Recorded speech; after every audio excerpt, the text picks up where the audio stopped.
Hello les amis, j'espère que vous allez bien. Avant de lancer ce nouvel épisode de podcast, je voulais d'abord vous remercier. Cette année, c'était une année vraiment exceptionnelle pour cette chaîne parce que c'est un peu l'année de lancement du projet. Un projet qui vraiment me tient à cœur personnellement. Donc merci infiniment pour l'accueil que vous lui avez accordé jusque-là. J'ai rencontré énormément de personnes, des très belles personnes, des personnes inspirantes cette année. Et l'année qui arrive va nous permettre de progresser davantage, d'évoluer encore plus, de passer peut-être un cap au-dessus. Donc, pour ne rien rater, n'hésitez pas à vous abonner sur Instagram. On se retrouve également sur TikTok. Et j'en profite également pour vous souhaiter une belle année 2025 et de belles fêtes de fin d'année. En attendant que cette année 2025 arrive, prenez place et bon visionnage.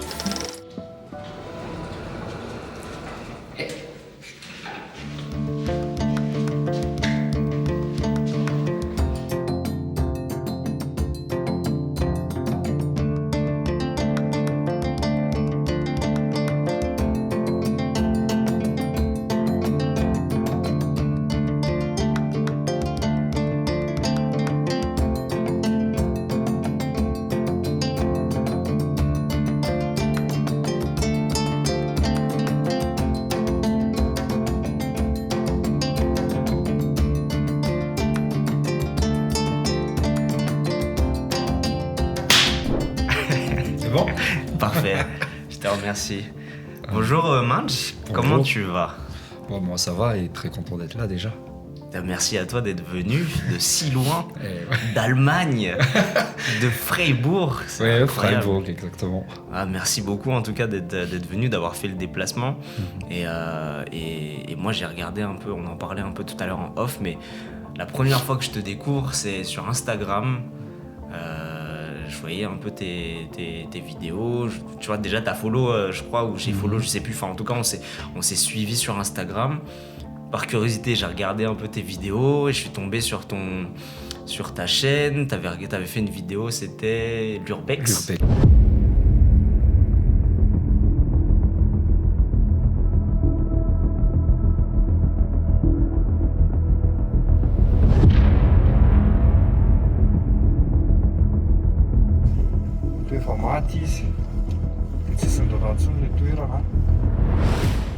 L'Urbex qui est quelque chose qui est connu dans le monde de YouTube. C'est quelque chose qui se fait beaucoup. Et j'ai regardé un peu d'autres vidéos et je voyais que tu reprenais pas mal de concepts existants. Exactement. Et moi, la particularité et ce qui m'a marqué, c'est que tu les fais en malgache. Eh ouais. Mais même pour l'Urbex, c'est un truc qui n'est vraiment pas exploité à Madagascar. Je pense par sécurité et par le fait de penser que ça se fait pas trop d'entrer par infraction chez quelqu'un du coup. Et moi j'aime les trucs qui me fait un peu sortir de ma zone de confort. Mais je fais ça que dans les vidéos. Par contre, dans la vraie vie, je suis safe, je prends pas trop de risques. Et justement, toi, tu vois, moi, ce qui m'intéresse aussi, c'est un peu, t'es qui en fait? Qui est Manj? Finalement, qui est Manj? Parce qu'on te voit sur YouTube, mais les gens, ils te connaissent pas vraiment, tu vois. Comment tu décrirais déjà ta personnalité, justement?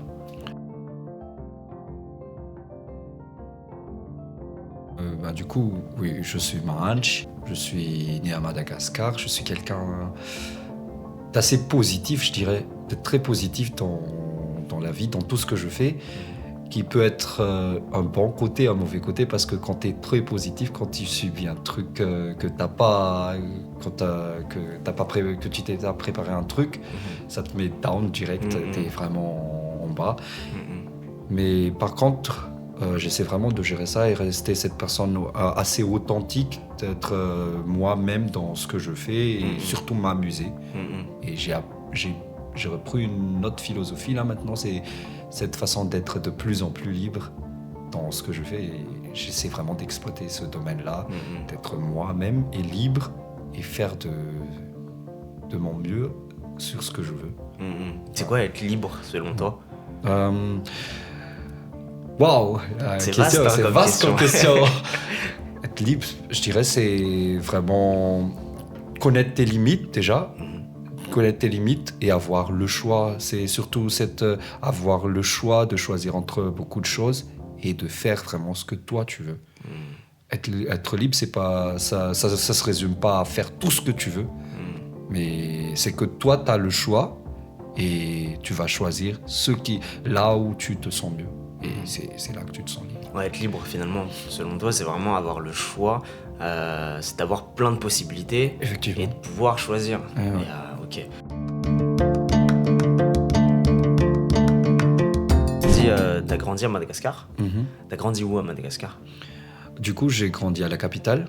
Ok. J'ai passé vraiment pas mal de temps à la capitale, mais il y avait une période de mon enfance où j'étais au sud, à Tuléar.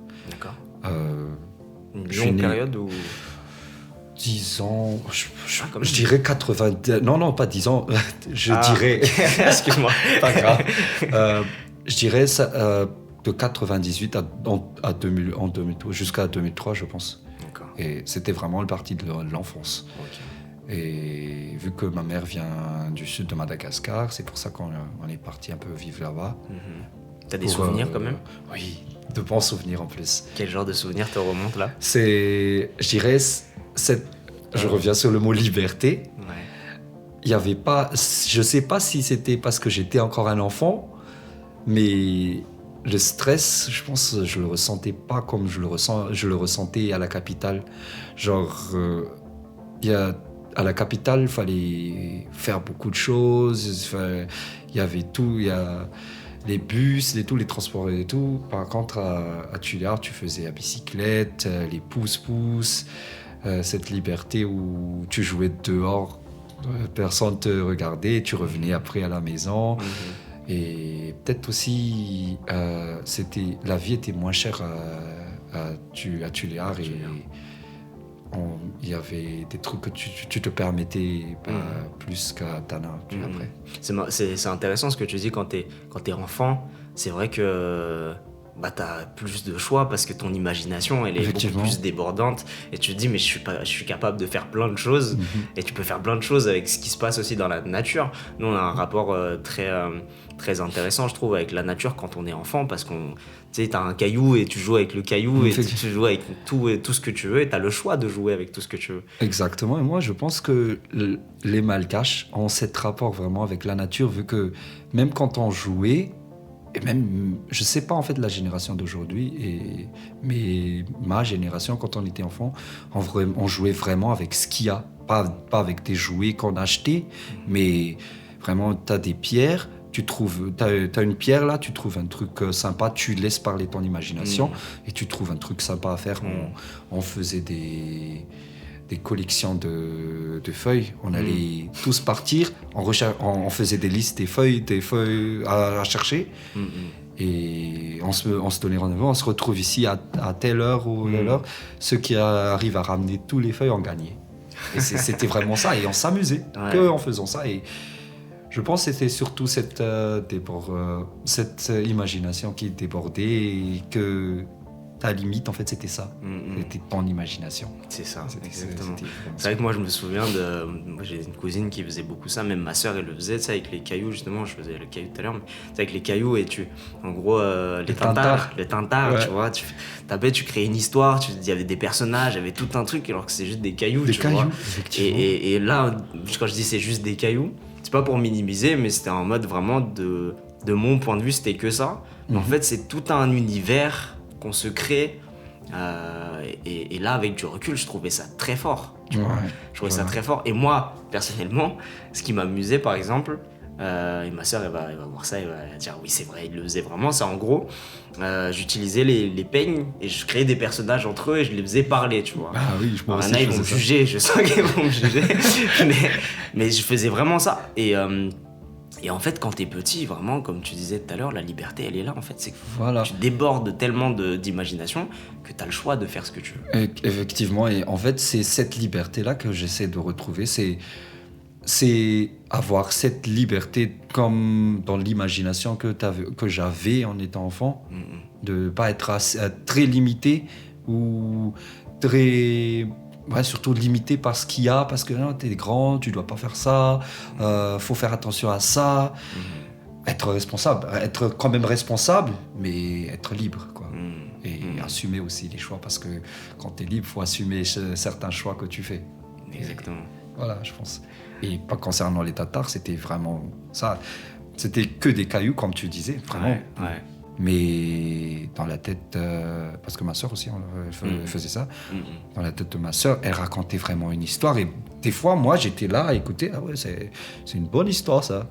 Et ça racontait, en fait, ça racontait la vie quotidienne des Malgaches, la vie en famille, Exactement. les papas et les mamans, les enfants. C'est des vrais scénarios de la vraie vie, en fait. Voilà.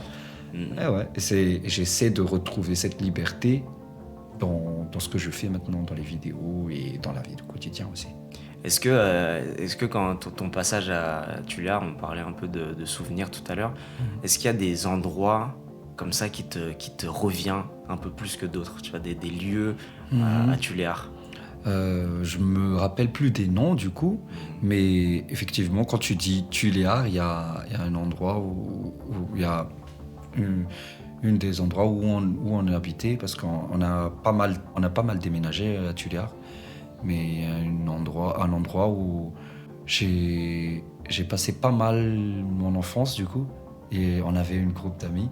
Et à l'époque, c'était en 2002 du coup, c'était le propagande de Ravalmanan.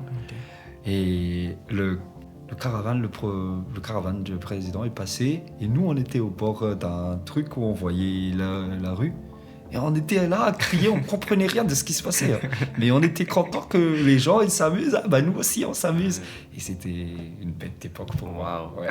Et d'ailleurs, j'ai revu les groupes de potes, mais vraiment, je sais pas, 10 ans après, on a tous grandi. J'ai vu une petite fille qui était encore un enfant, vraiment, on l'allaitait encore à l'époque. Je l'ai revue, elle était déjà grande, elle était déjà à l'université. J'ai pris une claque, mais waouh, je suis si vieux que ça. Vraiment. Incroyable. Et par contre, cet endroit-là, ça m'a créé vraiment mon enfance, ça m'a tué. Tuléar, c'est aussi, comme beaucoup de provinces aussi, sur que ce soit dans le sud, dans le nord, il y a quelque chose que je trouve qui revient souvent, c'est le côté paisible. Tu vois, à Tana, il y a un côté très rythmé, très, je sais pas, usine, quoi. Il y a quelque chose qui faut être dans la production, je sais pas trop comment J'ai le tendance à décrire. dire civilisé, mais c'est vraiment pas le mot, je pense. Parce que, bon, faut pas se méprendre. Quand je dis civilisé, en fait, dans la province, il y a cette image de un peu rester dans la nature, rester dans l'état naturel, comme par exemple comme tu as dit paisible, vu que les gens du sud vivent de la pêche, et cette ambiance où tu sors, les hommes ils vont partir pour aller pêcher et reviennent avec soit des poissons qu'ils vont manger ce soir ou des poissons qu'ils vont vendre demain. Et moi je trouvais ça bien en fait. Et il n'y avait pas ce rythme, il faut se réveiller à telle heure. Sûrement il y en avait, mais ça ne se ressentait pas. Il faut se réveiller à telle heure et rentrer. Mais je ne sais pas qu'est-ce qui fait ça, si c'est la mer ou c'est l'ambiance des gens. Ouais. Mais t'es calme, c'est calme, c'est vraiment calme par rapport à Tana. Le rapport au temps est vraiment différent. Effectivement. Vraiment différent. Ouais. Et du coup, là, on parle de Tuléar. Après, t'arrives à Tana, du coup, c'est ça? T'arrives à Tana. T'as quel âge quand t'arrives à Tana? J'arrive à Tana en 2003, je devais avoir 7 ans ou 6 ans, entre 7 et 6. Okay. 7, ou bien 8, 7, je dirais 7 ans. Ok. Ouais. Et t'es allé à l'école, comment ça se passait? T'as grandi dans quel contexte? Ah, là, il y aura un truc à raconter. Petite anecdote. Vu qu'à Tuléar, j'étais dans une école française, et mes parents, ils travaillaient assez tard, et du coup, je restais chez les voisins après l'école. Et nos voisins, en fait, c'était des Français. Du coup, dans la journée, je faisais que parler en français à l'école et avec les voisins aussi. Et je parlais en malgache qu'avec mes parents. Et là encore, eux, ils parlaient en malgache et moi, je parlais en français. Et arrive le temps où on déménage à Tana, j'allais intégrer une école là où on parlait que malgache. Et il fallait que je redoublais, juste parce que je ne savais pas parler en malgache. On m'a fait redoubler. Ah, on t'a fait redoubler. Juste parce que je pouvais pas... J'avais un vrai lacune sur le grammaire malgache. T'avais du mal à y communiquer. Ouais. Mais vu que j'ai redoublé, ma grand-mère m'a grondé, elle m'a dit à partir de maintenant, tu parlerais plus en français, tu vas t'exprimer comme malgache avec moi. Ah ouais. Et je C'est me fou, souviens. parce que tout est radical. C'est-à-dire qu'on t'oblige à parler français, et d'un coup on t'oblige à parler malgache. Mais jamais t'as la liberté justement de choisir. De choisir, mais là du coup, vu que c'était ma grand-mère, elle était assez stricte sur ça. Et il y avait un moment où il y avait mon dos qui me grattait. Mais vraiment, et moi je reste beaucoup de temps avec ma grand-mère qu'avec mes parents. Et je lui ai demandé Mama Mankdidni, genre ça me gardait Mankdidni, et j'oubliais le mot, c'était quoi le dos en malgache. Mankdidni. J'ai pleuré et j'ai dit le mot en français. Parce que tellement ça me démangeait, et il fallait que je trouve le mot en malgache. Mankdid le dos, maman. Et c'était drôle pour moi, ça reste pour moi une anecdote de fou, parce que je me suis dit, ah ouais, à une époque quand même, j'avais du mal à parler malgache. Et là, c'est l'inverse. Là, je l'exprime en français, mais je fais des lapsus de fou. Les articles et les grammaires, c'est pas ça. Mais je suis quand même content que j'arrive à m'exprimer. Et du coup, comment ça s'est passé ton intégration à Tana et le rythme et tout C'était... Je dirais que ça va, vu que j'étais à 7 ans, tu remarques pas aussi ce rythme. Et tu t'imprègnes de petit à petit du rythme aussi, et tu t'en rends pas compte que petit à petit, tu es aussi dans le rythme le run de la capitale, où tu dois faire tout vite, ou sinon t'as pas le temps. Et comme ça. Je pense que c'est tes parents qui le ressentent plus que toi. Je pense, oui. Et à travers ça, tu ressens aussi le changement des comportements des parents vers toi. Par rapport quand tu étais à Tuléar, ils étaient assez apaisés, pas trop stressés. Et tu ressens, arrivé à Tana, tu ressens le stress que eux, ils ont. Et parce que des fois, ils sortaient sur toi, quand toi tu faisais n'importe quoi, tes parents te grondent, et tu vois que c'était pas la même chose quand tu étais à Tuléar. C'est ça.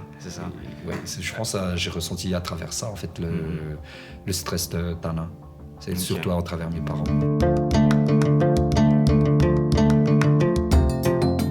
Si on fait la comparaison, toi t'as pas vécu à Paris, mais est-ce que tu ressens aussi que c'est parce que c'est la capitale qui fait que... J'ai tendance à dire ça, oui. Je sais pas pourquoi, mais dans les capitales, il y a toujours cette suractivité. Genre, tout le monde fait tout pour faire une course avec le temps, en fait. Ils essaient de finir tout très vite et se plaignent quand même qu'ils n'ont pas le temps. Et je sais pas pourquoi, c'est quoi le facteur, mais vu que j'ai vécu à Tenerife, du coup la capitale de Madrid. Je suis parti en Autriche. J'ai vécu à dans la capitale d'Autriche, à Vienne. Et là aussi, il y avait ce rythme où tout le monde faisait tout très vite. Et à part, j'ai vu Paris. Et j'ai un peu aussi visité Berlin. Et vraiment, c'est vraiment que dans la capitale. Parce que à chaque fois que tu sors de la capitale, c'est vraiment un autre monde. Dans tout le pays, dans tous les pays que j'ai visités. À chaque fois que tu sors de la capitale, tu as des gens qui sont de plus en plus joyeux. Par exemple, en Autriche, je suis sorti de la capitale pour un week-end. Tu marches dans les parcs, il y a des gens qui te disent bonjour alors que tu les connais pas. Vu que j'étais pas habitué à ça, dans la capitale, tu salues pas les gens que tu connais pas. Eux, ils étaient là, ils te connaissaient pas, ils te souriaient, ils te disaient bonjour, et toi, tu étais content. ça refait ta journée. Parce que il sourit, tu le connais pas, il sourit, et toi, au fond de toi, ah ouais, cool. Ça doit faire bizarre la première fois. La première fois, oui. Et toi, tu te reconnais où dans tout ça? Est-ce que t'es plus en mode rythme à fond, ou t'es plus chill? Je pense que ça dépend des domaines. Genre, je peux être vraiment chill et je m'en fous vraiment de tout. Mais je dirais que je suis plus dans les trucs où j'organise des trucs et je suis très rythmé. Si c'est pas comme ça va être difficile, ça me stresse. Quand je fais des trucs, je suis facilement stressé et j'ai plus pris de temps là, je pense. Ouais. Et ça manque le chill de Tuléar et les chill de là où tu sens pas, tu ressens pas le stress, tu te laisses aller, ça manque. Mais je pense que j'ai grandi avec ce rythme. Et quand je fais des trucs, il faut que j'organise et je me mets moi-même dans le galère d'être en stress parce que je vois que les gens, ils sont chill en faisant des trucs et moi, je suis dans... Mais si ça marche pas, comment on fait? Comment ça va être si c'est comme ça? Je me pose beaucoup de questions. Et au final, bon, ça a un bon côté parce que je me prépare à toute possibilité, mais c'est un peu dommage pour moi parce que des fois, j'en profite pas du moment. Et c'est comme ça. Est-ce que des fois tu te dis pas en mode parce que moi je me reconnais dans ce que tu dis, il y a des moments où je suis très stressé, tu vois, toi t'es dans la création de contenu donc tu sais ce que c'est, que des fois les chiffres ça va pas dans ce que tu voulais, tu te dis ah ouais c'est relou et t'essaies de modifier des choses et tout, mais puis il y a des moments où effectivement en fait est-ce que tu te penses pas que comment expliquer ça, mais quand tu vas à un endroit que tu trouves un peu plus chill, tu as ressenti ce manque et du coup tu prends plus de plaisir à être dans le moment chill que si t'étais que dans le chill tout le temps. Tu vois ce que je veux dire ? Effectivement, t'as raison en fait, parce que au moment où j'ai déménagé en Allemagne, et là j'étais vraiment livré à moi-même, vu que en emménageant en Autriche d'abord, j'étais avec des groupes d'amis qui est parti avec moi, et je me sentais pas si seul que ça. Mais en emménageant en Allemagne, je partais vraiment de zéro, genre j'étais que moi face à l'Allemagne. Et la ville où je suis maintenant, c'est une ville assez calme et où j'ai pu réapprendre à être plus connecté à moi-même, à me redécouvrir, à pas trop attendre ils sont où les gens, on va faire des activités et tout, mais vraiment je prenais plaisir à être seul à la maison. Et ça, c'était quelque chose de nouveau pour moi. Je faisais des randonnées en forêt, seul. Je m'assoyais, je voyais un spot assez calme. Je m'assois pour ressentir ce calme, en fait. Ça fait plaisir, mais au bout d'un moment, celui qui vient de la capitale en moi revient et tu t'ennuies, tu t'ennuies aussi facilement. Ouais. Et tu repars pour revenir, pour marcher un peu, pour te comment dire, te remettre un peu les idées. Voilà. En fait, c'est ça, en fait, ça te permet de reprofiter de quelque chose. En fait, ça revient à ce qu'on disait tout à l'heure, ça te permet d'avoir le choix, en fait. Tu vois, d'avoir le choix de, ok, là, je vais être un peu chill. Mais en fait, ce qui est compliqué, c'est en fait, t'as le choix, mais en même temps, quand t'es dans un truc chill, tu vas réfléchir tu vas repartir dans le truc de le rythme et tout, tu vois. Mais tu sais, j'ai lu un truc sur ça. J'ai lu un livre d'un moine tibétain qui parlait plus de son parcours de moine. Il a dit que la méditation, en fait, c'est pas limiter ces trucs qu'il pense, c'est vraiment aller au fond de ses pensées. Genre, si tu t'assois au calme et tu commences à penser à des trucs sérieux, pense vraiment. Maintenant, tu penses à A, va loin. Genre, pourquoi tu penses à A ? Qu'est-ce que tu veux faire de A ? Et qu'est-ce qui va faire quel sera le changement après cette parenthèse où tu penses. Et je me suis dit c'est ça en fait. Si je m'assois et que je me mets à penser aux chiffres ou à la production de telle ou telle vidéo, je vais continuer qu'à penser et à éviter en fait de penser que ça me stresse. Ça me stresse, non, mais je suis là, j'ai pris le choix de m'asseoir et y réfléchir. Et c'est ça aussi la méditation. Au final, c'est de pas culpabiliser, je pense encore au boulot. Voilà, etc. Effectivement. Okay. C'est vraiment. J'aime cette vision. Moi aussi, j'ai vraiment pris cette vision comme ça, je vais faire comme ça maintenant. Je vais pas me limiter à me dire que oh là là, je repense encore au boulot, oh là là, encore ça. Mais si je commence à y penser, je vais y penser jusqu'au bout. Et après, voir, j'ai une solution, tant mieux. J'en ai pas, ça va. C'est pas grave. C'est pas grave.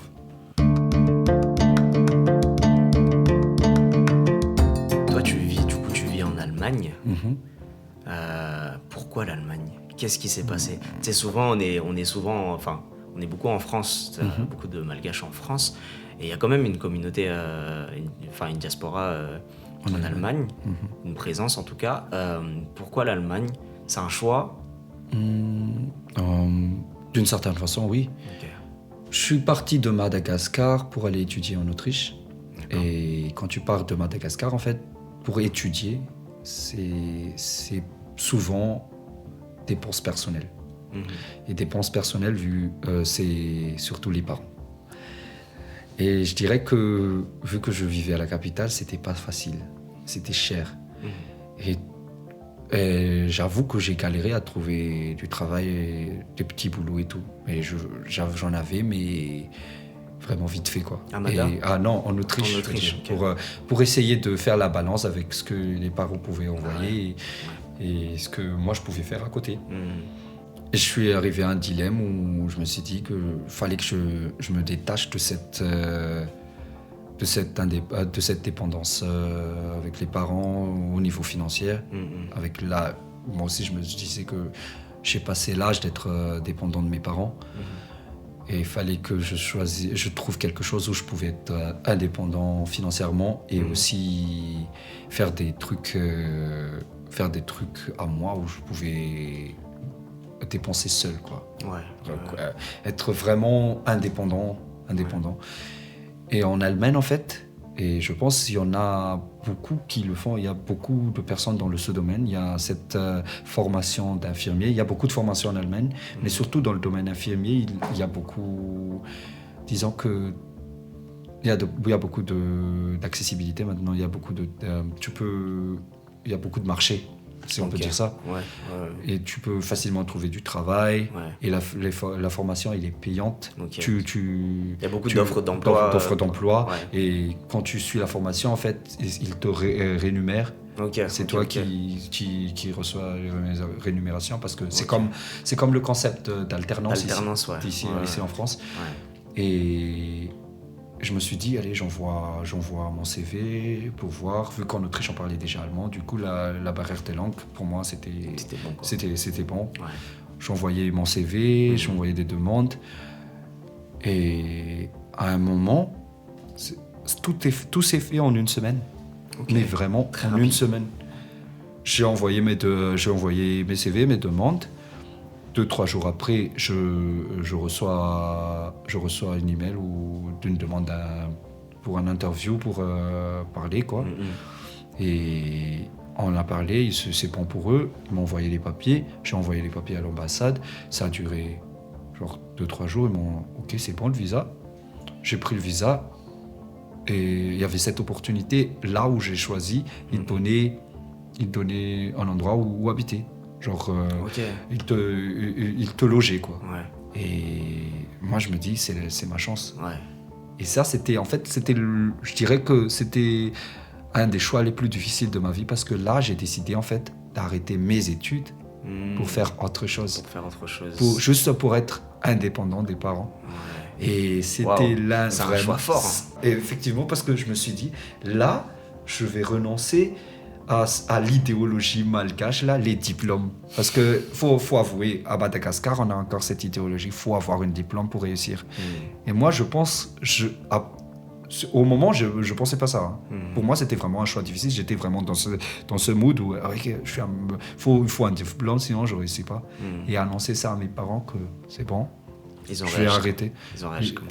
Et ça j'en serai toujours reconnaissant. Ils étaient là, il y a mon père qui m'a dit, tu es grand, tu es là-bas, c'est toi qui vois comment tu vis là-bas. C'est toi maintenant qui sais qu'est-ce qui est mieux pour toi. Et elle m'a dit, fais ce qui est bon. Donne-nous juste des updates de ce que tu fais pour qu'on peut-être on peut t'aider sur quelque chose et tout. Ils t'ont fait confiance. Ils m'ont fait confiance sur ça et je remercie vraiment mon père parce que c'était une grosse discussion dans la famille, la confiance et tout. Et là, il m'a montré vraiment qu'il me faisait confiance sur ça et ça m'a aidé à pas douter sur mes choix aussi. C'est ça. Et je suis allé, je suis parti, j'ai déménagé en Allemagne. J'ai commencé un truc où je me sentais un peu bizarre en être infirmier. t'as étudié le logistique et maintenant tu fais un truc infirmier, ça a vraiment rien à voir. Ouais. Et j'ai compris, en fait, c'est une question de volonté aussi. Au début, ça te met une claque. C'est quoi comme travail? C'est quoi ça? Tu travailles avec des personnes âgées, les soins et tout. Je vais parler français. Tu changes les couches. Ouais. Et ça te met une claque, en fait. Ouais, mentalement, ça te dur. met une claque. Ouais. Et je me rappelle quand j'ai dit à mon père, papa, je me vois pas travailler dans ce truc très longtemps. Je me rappelle d'avoir dit ça. Et vu que la première chose que je fais, en fait, c'est 1 an de bénévolat, mais tu reçois quand même de l'argent. J'ai pas compris aussi le concept. Mais en fait, tu t'es pas encore en formation, mais c'est comme si tu découvrais le travail pendant 1 an. Okay. Tu peux le faire en 6 mois. Ouais, c'est à peu près comme ça. D'accord. Ou tu peux le faire en 6 mois ou 1 an. Et moi, je l'ai fait en 1 an. Okay. Et je me rappelle en disant à mon père, je me vois pas faire ça. Je me vois pas faire la formation. Pour toi, c'est une transition, quoi. Voilà. C'est vraiment une transition. C'était vraiment une transition. Mais à l'allant, avec les contacts que j'avais avec les personnes, je me suis dit, ça va. Ouais. Ça va. C'est vraiment un autre milieu que je découvrais et je me sentais bien. Et tu as un rapport à l'humain aussi. L'humain aussi, oui. Plutôt avec les gens. Vraiment, je connais une dame qui a 103 ans. Et qui vit encore. Dis-toi qu'elle a vécu tous les problèmes du monde. Hein. Elle connaissait tous les problèmes du monde. Et tu vois les petits tics où elle range tout quand elle reçoit de la nourriture, elle range tout parce qu'elle dit que c'est possible que d'ici quelques jours, il y aura la guerre encore et il faut chercher à manger. D'accord. Et elle a vécu dans ce contexte-là où faut ranger la nourriture, sinon t'en avais pas à un moment. Et tu découvres ça, non seulement t'es reconnecté à une histoire, mais t'es reconnecté à l'humain aussi. C'est ça. Et je trouve ça sympa. Je pense que c'est en revenant à ta question, pourquoi l'Allemagne, je pense que c'est un choix, mais assez forcé. Un choix assez forcé. Je parle que pour moi, là. Bien sûr. Mais il y a vraiment des personnes et je pense que c'est ce qu'il faut avoir dans ce milieu-là, pour l'infirmier, c'est la volonté. Ouais. Pas vouloir travailler, vouloir de l'argent, mais une volonté de travailler dans le domaine. Parce que, comme on dit, il y a le rapport humain. Si tu fais n'importe quoi, il y a une vie en jeu quand même. C'est une volonté. En même temps, c'est le contexte qui veut que tu ailles dans ce chemin-là. Tu vois, en un sens. C'est une très belle histoire, je trouve, un beau témoignage parce qu'en fait, je trouve ça trop bien le côté, tu vois, de mettre l'humain quand même dans ton choix. Effectivement, c'est un contexte, etc. Mais que tu prends du recul sur ce qui se passe et que derrière tes parents acceptent aussi, parce que c'est pas toujours le cas. Il y a des histoires de jeunes, d'étudiants qui veulent faire des choix mais qui sont bloqués par l'autorisation des parents, etc. Ça arrive, mais c'est bien qu'on mette en lumière aussi des parents qui effectivement comprennent, parce qu'en France ou en Europe de manière générale, c'est un contexte complètement différent d'Amada, le système est différent, donc forcément les choix sont importants. Mais il n'y a pas de petits métiers aussi, tu vois. Voilà. Le rapport au métier à Madagascar, au-delà des diplômes, c'est quand même particulier. Si tu vas là-bas et tu dis je change des couches, c'est pas la même connotation que si... je suis banquier, je travaille dans un bureau, j'ai un ordi devant moi.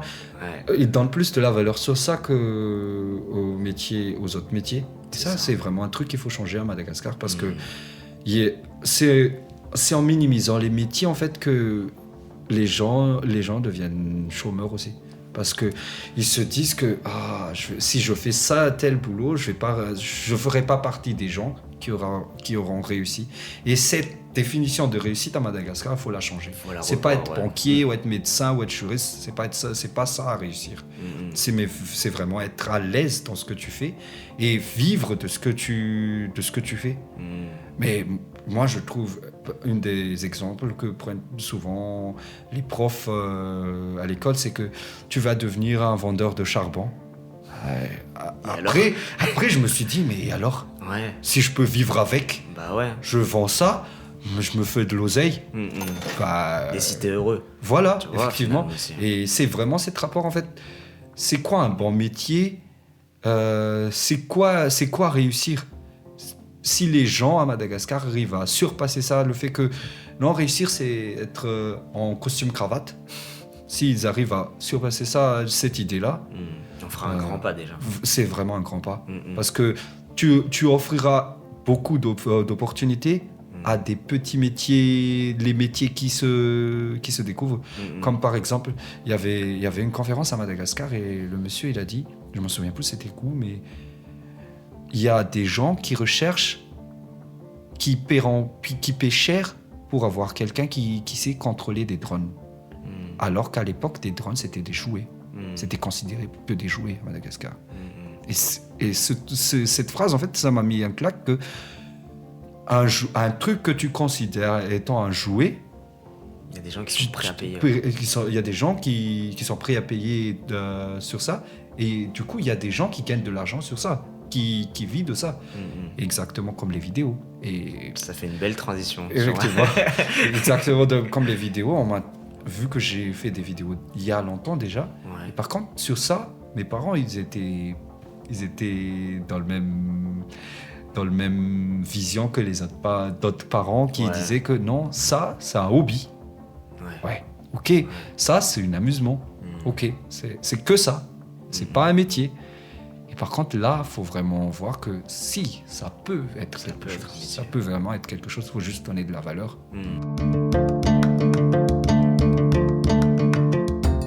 Et toi, quelle est ta vision par rapport effectivement, à la création de contenu, à l'art de manière générale aussi, parce qu'à Mada, effectivement, j'ai pu remarquer effectivement que l'art... Parce que pour moi, création de vidéos, création de contenu, c'est de l'art. Pour moi, c'est vraiment, il y a de l'imagination, visuellement, il faut que ça donne quelque chose, il faut que ça véhicule de l'émotion. Selon toi, quelle est la vision à Madagascar par rapport à l'art et effectivement à l'économie autour de l'art? Je pense qu'on est en bonne voie là, à Madagascar.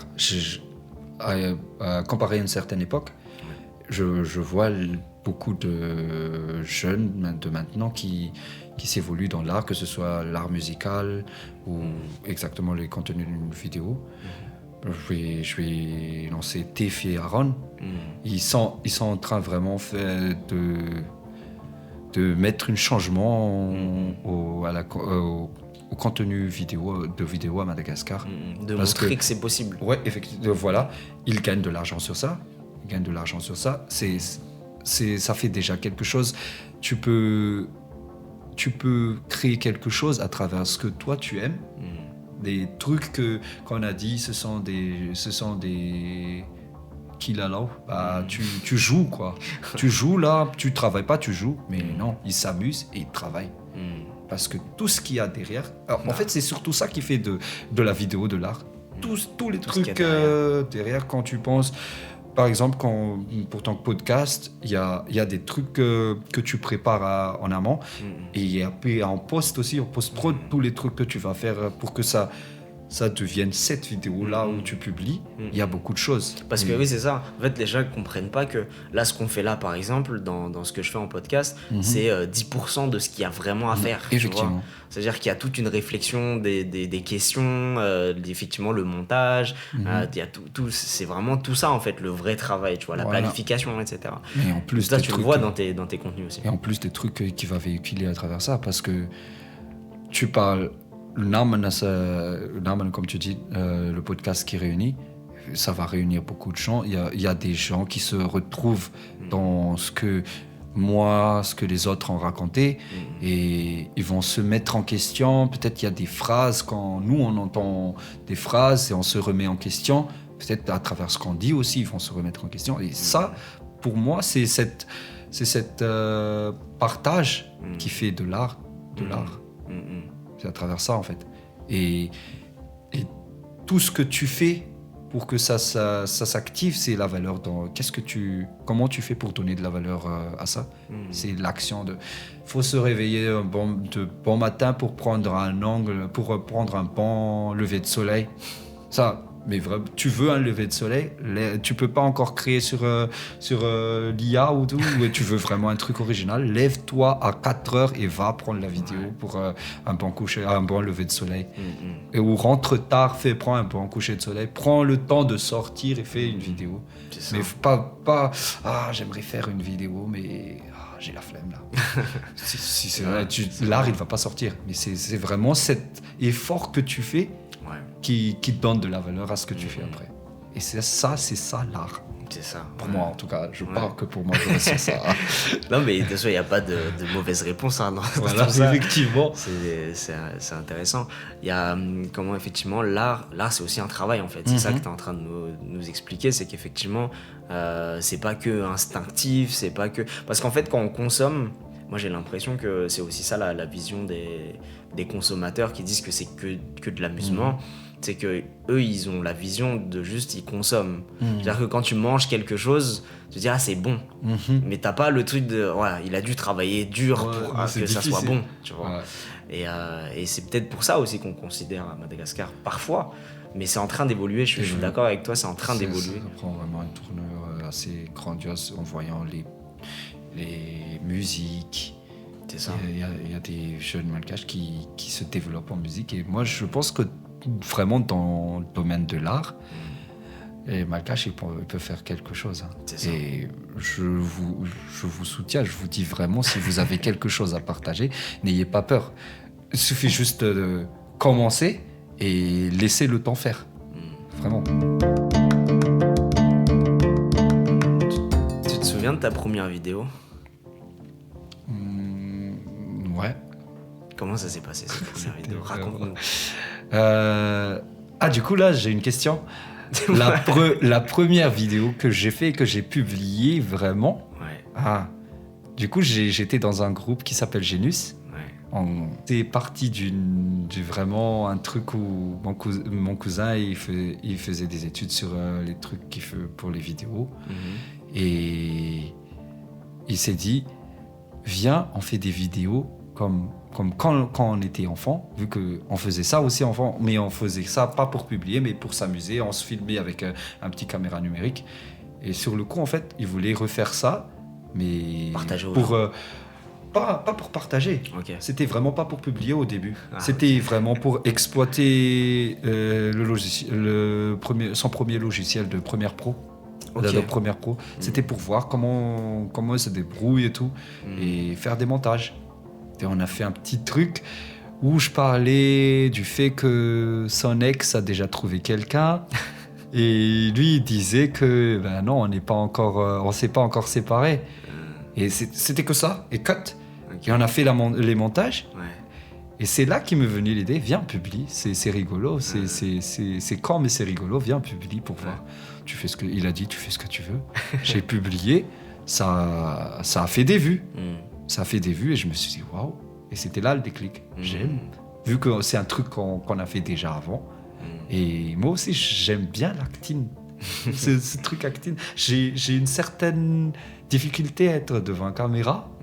Mais par contre, j'aime l'acting quand il y a un personnage à prendre. J'adore. Je trouve les gens qui arrivent aisément à être dans un autre personnage. Très, très... Je trouve ça... fascinant. Je vais encore mentionner un créateur de contenu, Tsueli. Les différents personnages qu'il prend, moi, je suis fan. Mais comment, et en plus, les personnages ne sont pas pareils. Et tu te dis, le gars, il a tout ça dans sa tête. Et il sort ça comme ça. C'est magnifique. Vraiment. Et ça a commencé comme ça, en fait. On a fait un petit truc, on a publié. Et de fil en aiguille, on voulait faire de mieux en mieux. Et on partageait. Trop bien. C'est quoi tes futurs projets autour de ça alors ? Déjà, je vais rester sur ce point d'être de plus en plus libre. Je dirais que là maintenant encore, je suis dans une phase où je me découvre je cherche le concept où je me sentirais vraiment à l'aise, où ça va aussi. Non seulement je me sentirais à l'aise là, mais là les gens vont s'amuser en regardant. Je vais m'amuser en la tournant. et qu'il y aura aussi des trucs à prendre. Ok. À prendre, genre, à partir de cette vidéo, j'ai appris des trucs comme Squeezie dans ces vidéos d'imposteur là. Ok. Ouais, Là, il met en avant des métiers ouais. et des activités qui des fois semblent qui sont pas mis en avance en fait. Ouais, Et c'est ça. lui, il est en train de les mettre en avant. Et moi, je trouve ça sympa. Et j'aimerais aussi trouver un truc où je pourrais mettre en avant non seulement Madagascar, mais aussi d'autres cultures. Et concernant les projets, on va dire qu'on va voir. J'ai des trucs. Ouais. On a des trucs. On a des trucs. T'inquiète, on a des trucs.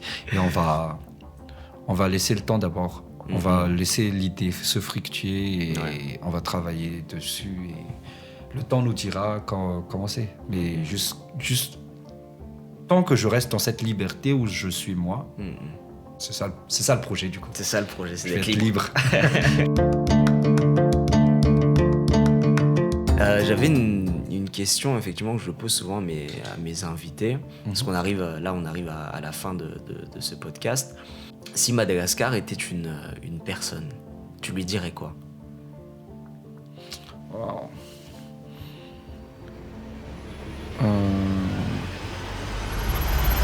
Wow, le blanc là. Si Madagascar était une personne. En fait, il y a beaucoup de choses à dire. Si Madagascar était une personne, il y aura beaucoup de choses à dire, mais. Mais tu lui dirais quoi? Qu'est-ce que je lui dirais?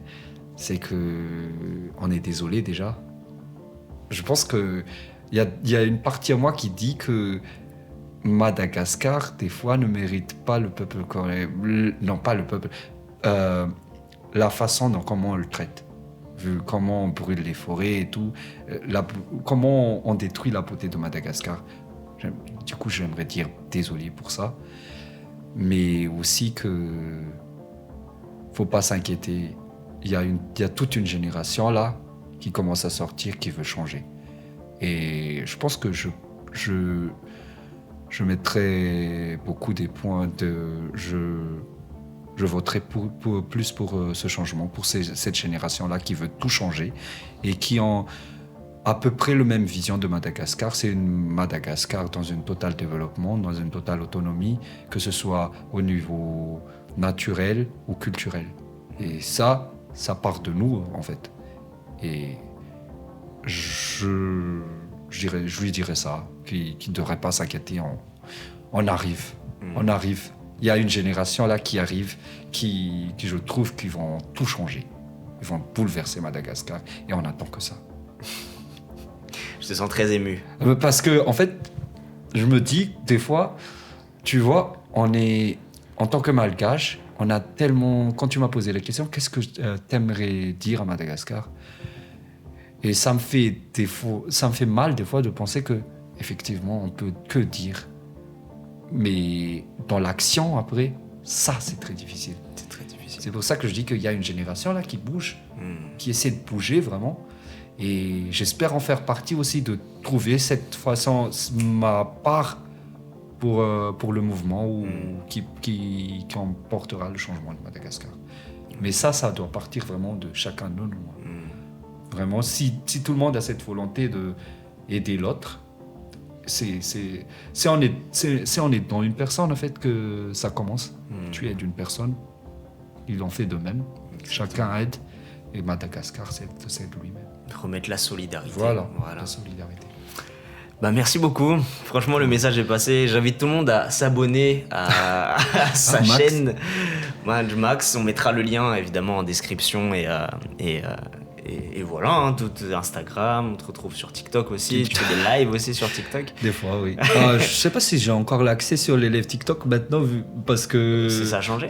Je sais pas, j'ai reçu un message où j'avais un truc comme ça. Okay, parce que j'en ai pas fait depuis longtemps. Ah, et peut-être tu te relances. On verra. Faut produire. Voilà. En tout cas, voilà, j'invite tout le monde à s'abonner et puis merci beaucoup en tout cas pour. Moi, je te remercie pour ta bienveillance et pour ta gentillesse. Moi, en tout cas, comme je t'ai dit, je sais pas si je l'ai dit en ouf ou en cam, mais je me suis redécouvert en fait. il y a des questions que tu m'as posées où je me suis reposé les questions en moi-même et je me suis dit que en fait c'est ça. Et je te remercie pour l'invitation et très ravi d'être ici, d'avoir participé à Narman. Merci à toi. Merci.